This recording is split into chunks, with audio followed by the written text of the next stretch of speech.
yang bisa bikin seseorang passionate dan cinta itu ketika mereka ngerasa mereka bertumbuh, mereka dipercaya, mereka diapresiasi, mereka ngerasa kerjaan yang mereka lakuin itu membawa dampak dan bermakna gitu. Habis itu kasih mereka ruang untuk berkarya dan untuk bikin salah. Dan kalau misalnya mereka bikin inovasi diapresiasi gitu. Nah hal-hal yang seperti itu tuh menurut aku yang justru bakal bikin orang ngerasa, oh kerjaan aku didengar nih, bermakna, ada yang merhatiin, dan itu akan makin aktif menurut aku.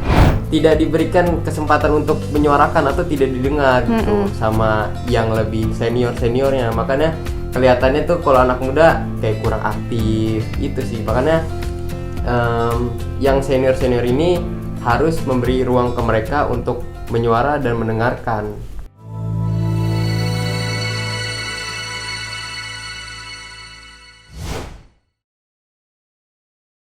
Halo Sobat Nusantara Entreplanters, selamat bergabung di edisi keempat Podcast Ngonten, Ngobrol Bareng PTPN, podcastnya PTPN 1, bersama saya Muhammad Arafi. Oke, perlu diketahui bahwa dalam konteks demografi, generasi milenial dan Gen Z kini menjadi kelompok dominan dengan jumlah mencapai lebih dari 27% dari total populasi penduduk Indonesia.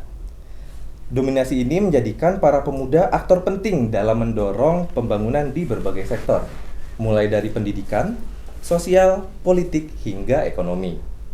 Nah, bertepatan dengan datangnya Hari Sumpah Pemuda, di edisi keempat ini kita akan membahas tentang langkah pemuda dalam mewujudkan generasi emas, bersama dengan narasumber yang kece dan berkompeten di bidangnya.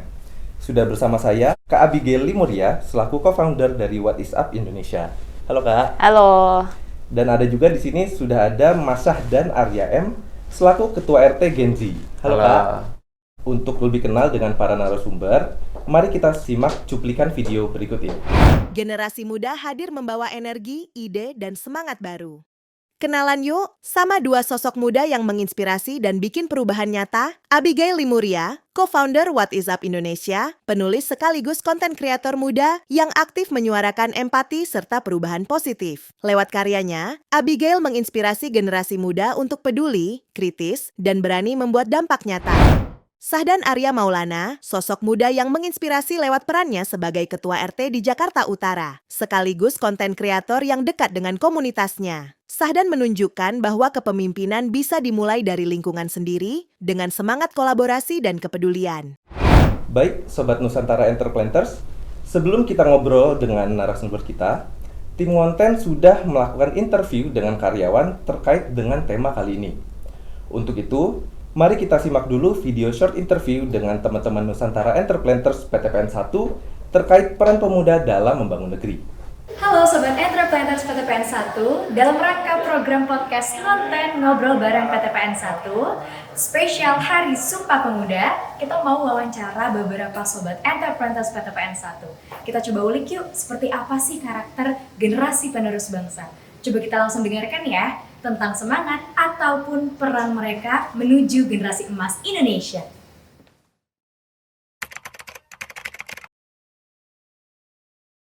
Sebagai generasi muda, aku orangnya penasaran dan terbuka banget sama perkembangan baru. Salah satunya yang lagi marak banget sekarang yaitu perkembangan AI, di mana aku melihat AI ini bukan sebagai ancaman, tapi peluang bagi kita anak muda untuk lebih kreatif dan juga efisien. Yang pertama itu adalah digital mindset, yang dimana saya rasa itu sangat penting bagi keberlangsungan perusahaan ya. Dimana kan tiap perusahaan saya rasa sangat mengutamakan yang adanya digitalisasi gitu. Karakterku sebagai generasi muda itu selalu punya energi positif dan juga kerja secara adaptif. Karena kita sebagai generasi muda itu harus punya peran sebagai jembatan antara generasi kita dan juga generasi sebelumnya. Harus berkolaborasi gitu, harus berkolaborasi dengan teman-teman divisi dengan mengenalkan beberapa instrumen digital seperti yang sederhana saja, yaitu misal Google Workspace, terus juga adanya OneDrive. Nah, mungkin dengan cara sederhana itu kita bisa menerapkan digital mindset di lingkup perusahaan. Kalau aku menyuarakan peran itu dengan cara kerja kolaboratif, karena dengan kayak gitu kita bisa juga tahu nih cara kerja dari senior-senior kita. dan juga tetap harus membawa diri supaya tetap inovatif dan berenergi positif. Cara aku nyuarain peran aku sebagai generasi muda sekarang, mungkin aku memanfaatkan AI sebagai salah satu untuk mengembangkan ide aku. Itu tadi pendapat teman-teman Nusantara Entreplanters terkait peran pemuda untuk membangun negeri. Nah, sekarang kita langsung aja dengar dari sudut pandang para narasumber. Untuk yang pertama kita ke Kak Abigail dulu ya. Selain penulis buku Makannya Mikir, Kak Abigail juga merupakan co-founder dari What Is Up Indonesia. Nah, bisa diceritakan sedikit nggak tentang What Is Up Indonesia? Oke, jadi itu What Is Up Indonesia, atau kalau misalnya itu kepanjangan bisa bilangnya WIWI. Ya, What Is Up Indonesia, WIUI, kalau dibaca WIWI gitu ya. Jadi WIWI itu adalah media independen yang aku sama dulu co-founder aku temuin atau founded di tahun 2020. Intinya itu adalah media yang ngerangkum isu-isu sosial, politik, dan kultural Indonesia dalam bahasa Inggris supaya orang muda Indonesia yang tumbuh besar secara internasional bisa ikut ngikutin. Alasannya karena waktu itu kita sadar gitu ya bahwa ada banyak orang muda Indonesia nih yang mungkin mereka datang dari latar belakang yang lebih berprivilege gitu ya, dan oleh karena itu mereka tumbuh besar dapat pendidikan internasional, tumbuh besar secara internasional, dan mereka tuh akhirnya jadi lebih nyaman konsumsi informasi dan berbicara bahasa Inggris. Nah, justru karena edukasi ini nih mereka jadi susah ngikutin isu-isu di Indonesia. Makanya kita bikin What Is Up Indonesia ini supaya kita bisa rangkum isu-isu yang relevan dengan bahasa Inggris, tapi juga dengan memes, dengan TikTok video, dengan podcast apa segala gitu, supaya nggak intimidatif, supaya seru diikutin, dan supaya jadi mereka pun bisa ikut up to date gitulah intinya. Nah, waktu awal mulanya nih, motivasinya didirikan WIWI itu apa sih? Kita identifikasi bahwa sangat ironis banyak orang muda Indonesia yang justru semakin mereka berpendidikan tinggi, misalnya semakin mereka berwawasan global gitu, bisa ke universitas luar negeri atau dapat pendidikan internasional, kurikulum internasional, mereka tuh malah teralienasi atau terisolasi dari isu-isu Indonesia karena lebih nyaman ngomong bahasa Inggris itu. Meanwhile kalau misalnya kita ngelihat berita Indonesia gitu ya, itu kan sulit sekali kadang untuk diikutin ya, apalagi baru baca judulnya aja udah banyak singkatan, udah banyak terminologi-terminologi yang kayak kita tuh untuk ngerti judul aja tuh kita udah harus punya pengetahuan yang banyak dulu gitu. Nah ini kan jadi barrier untuk banyak orang-orang muda yang mungkin nggak tumbuh dalam konteks Indonesia tapi konteks internasional, susah untuk ngikutin gitu. Oke, jadi platformnya itu biar anak-anak muda di luar negeri tetap keep in touch dengan isu-isu yang ada di Indonesia ya? Nggak di luar negeri. Oh, di Indonesia juga? Tapi di Indonesia kan ada banyak sekolah internasional, ada banyak juga yang orang Indonesia tapi kuliah di luar negeri gitu. Nah itu tuh mereka-mereka itu. Soalnya mereka kan justru yang punya pengetahuan, yang punya akses, yang punya sumber daya, yang sebenarnya bisa berkontribusi ke Indonesia. Tapi karena language barrier itu tuh, jadi kadang susah untuk ngikutin. Gitu. Menarik nih.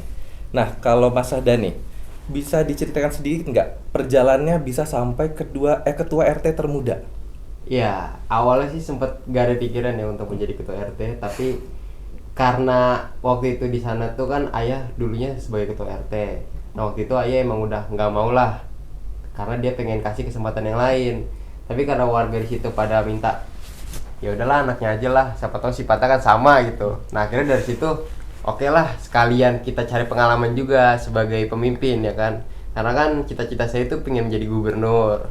Nah saya pengennya belajar dari sekarang, mulainya dari sekarang. Dan waktu itu sebelum setahun menjadi ketua RT, kita digembleng dulu lah, dikasih tahu nih kalau jadi ketua RT tuh ngurus warga tuh begini-gini. Nah waktu itu langsung lah berani untuk menjadi ketua RT. Oke. Nah, selama jabat jadi RT nih, program-program apa aja yang udah Mas Sahdan jalankan dan dampaknya ke partisipasi pemuda di sekitar? Ya, kalau program awal yang saya janjikan itu pembangunan jalan, lalu memperkuat keamanan, lalu pembagian paketan sembako setiap menuju bulan Ramadan, terus kita memberikan bantuan sosial untuk orang-orang yang sedang sakit atau meninggal. Itu kalau meninggal itu kita urusin semuanya, mulai dari kain kafan sampai orangnya itu terkubur. Terus juga ini kita nambah program lagi nih, cek kesehatan gratis. Jadi memang cek kesehatan ini saya buat itu untuk agar kita lebih aware lagi, lebih peduli lagi terhadap masyarakat. Dan kita juga udah mengajak kolaborasi dengan Karang Taruna yang lain untuk ikut.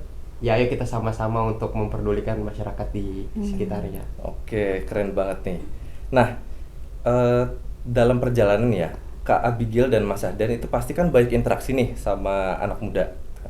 Nah, kalau dari interaksi itu kelihatan nggak gimana sih karakteristik anak muda, terutama anak muda yang zaman sekarang nih ya, dalam menyuarakan aspirasi dan pandangannya?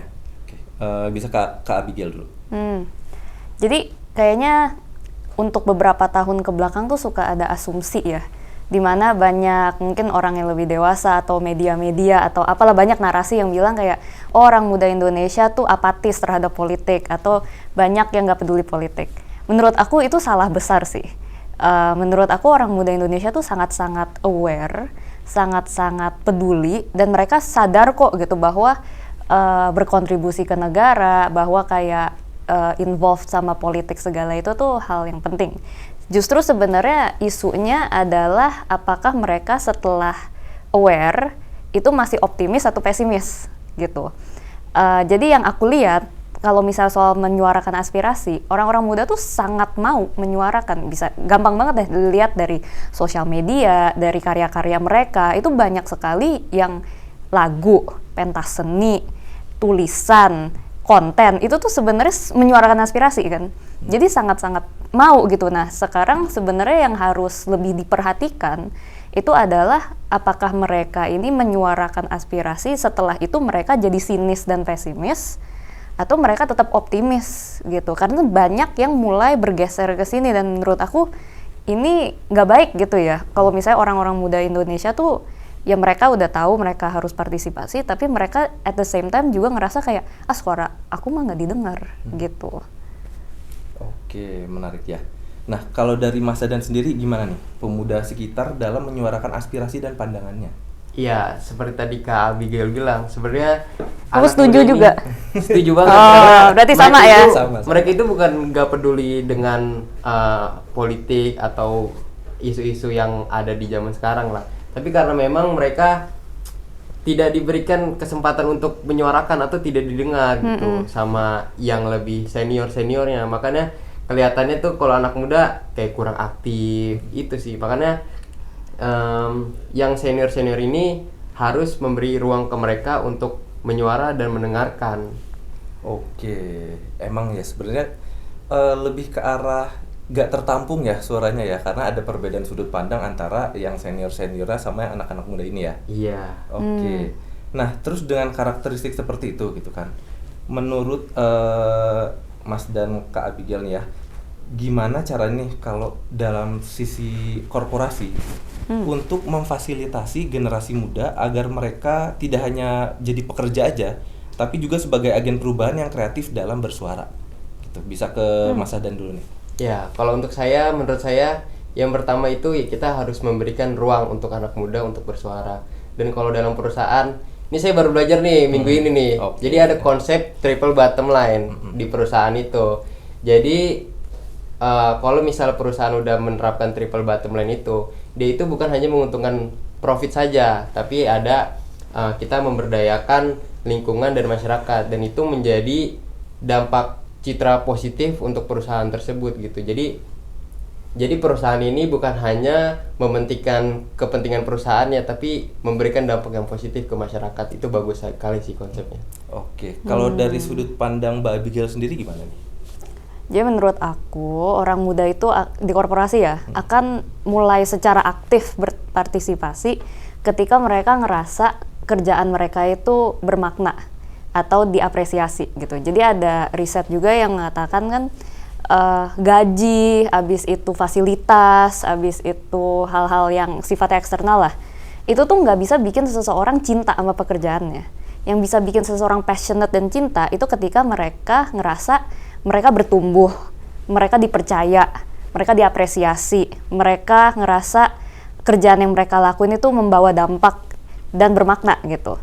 Nah, jadi menurut aku tugas dari atasan atau misalnya bos ya gitu ya harus create environment yang bikin hal itu gitu. Mungkin percayakanlah project-project atau sebuah tanggung jawab ke yang muda-muda. Abis itu kasih mereka ruang untuk berkarya dan untuk bikin salah. Dan kalau misalnya mereka bikin inovasi, diapresiasi gitu. Nah, hal-hal yang seperti itu tuh menurut aku yang justru bakal bikin orang ngerasa, oh kerjaan aku didengar nih, bermakna, ada yang merhatiin, dan itu akan makin aktif menurut aku. Oke, menarik. Memang jadi dari sisi korporasi juga harus memberikan ruang ya. Jadi kalau lebih di highlight nih tadi ruang untuk salah, karena memang untuk melakukan sesuatu berinovasi pasti kan nggak langsung jadi, gitu kan. Pasti ada gagalnya, dan itu kegagalan dalam itu harus dimaknai sebagai proses, bukan sebuah kesalahan atau sebagai sesuatu hal yang merugikan gitu ya.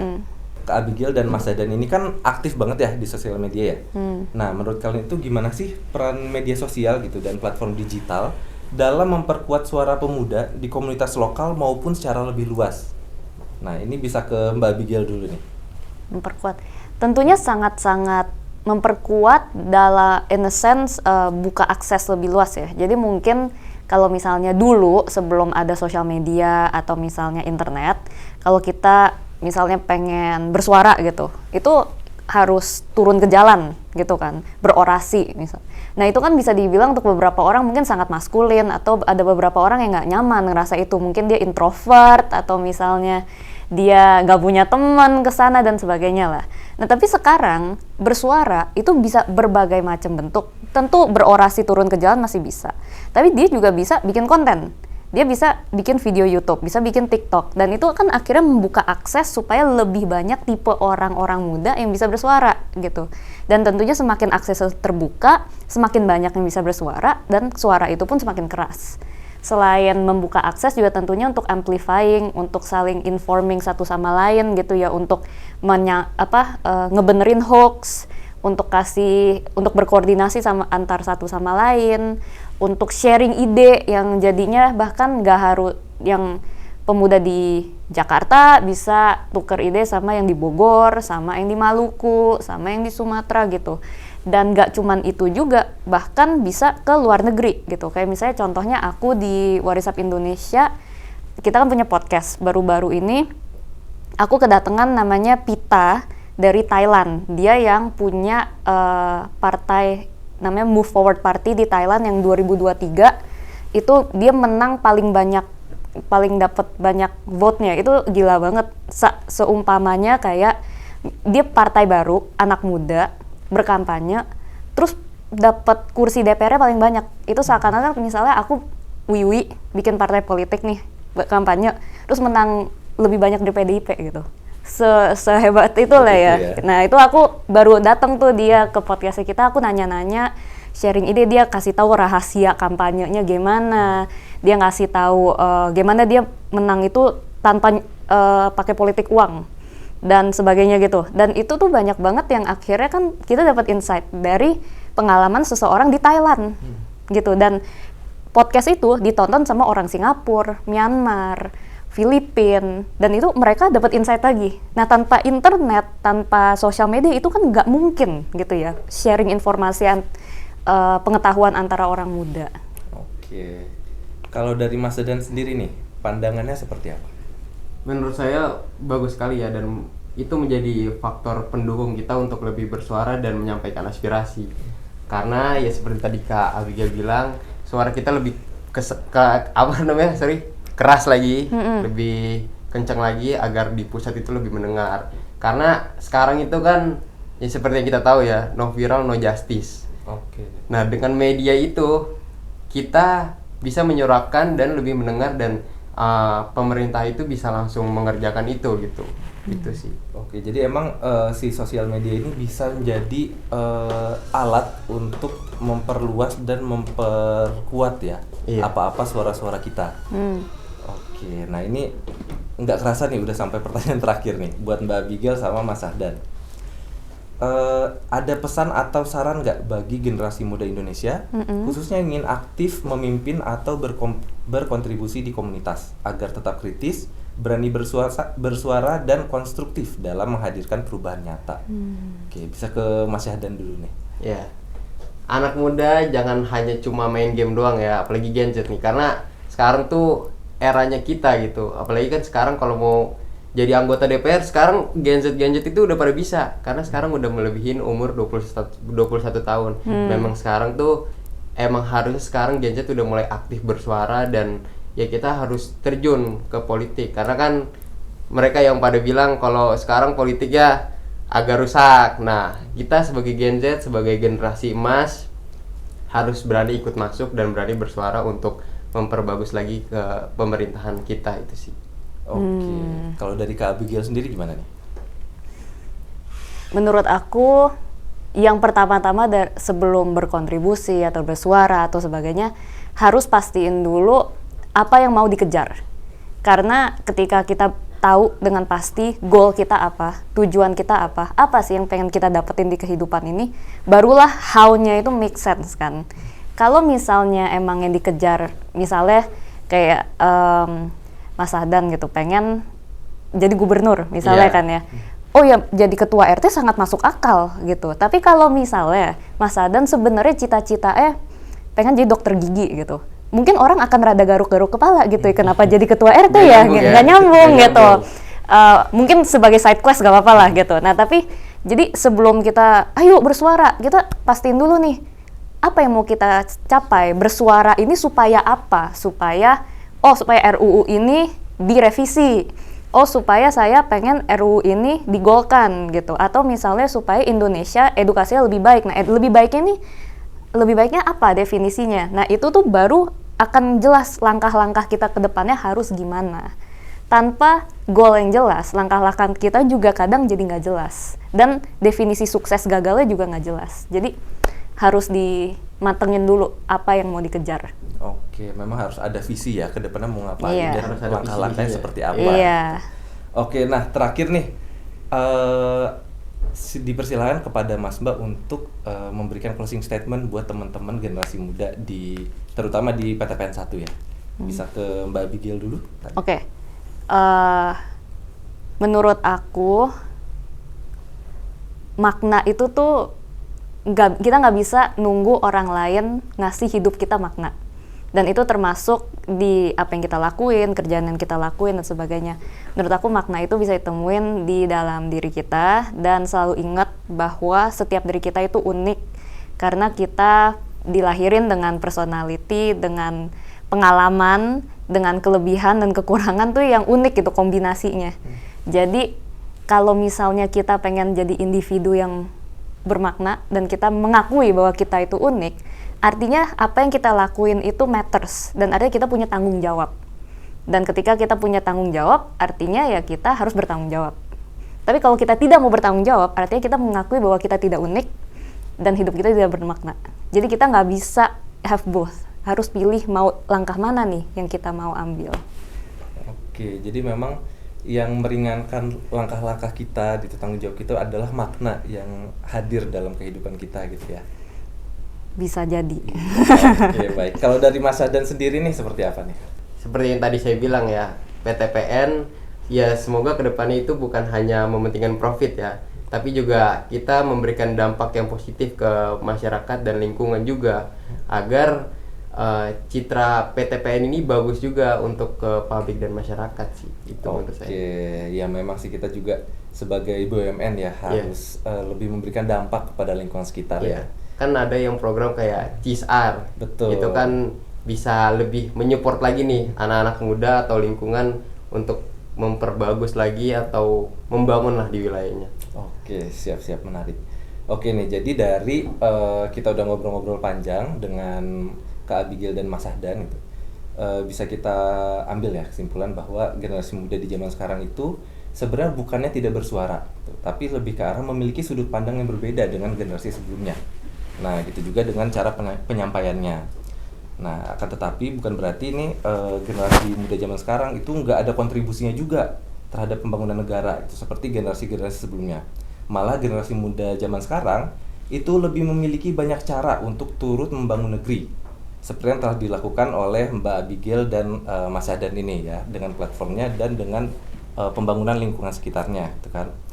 Maka dari itu kita juga mau mengajak ayo kita terus kembangkan kemampuan dan pemikiran kita untuk bisa memberikan kontribusi nyata, terus menyuarakan pendapat kita dengan baik, dan turut andil dalam membangun negeri untuk mewujudkan generasi emas Indonesia. Oke, kami juga mau mengucapkan terima kasih kepada narasumber kita, itu ada Mbak Abigail dan Mas Syahdan, yang sudah hadir pada podcast kali ini.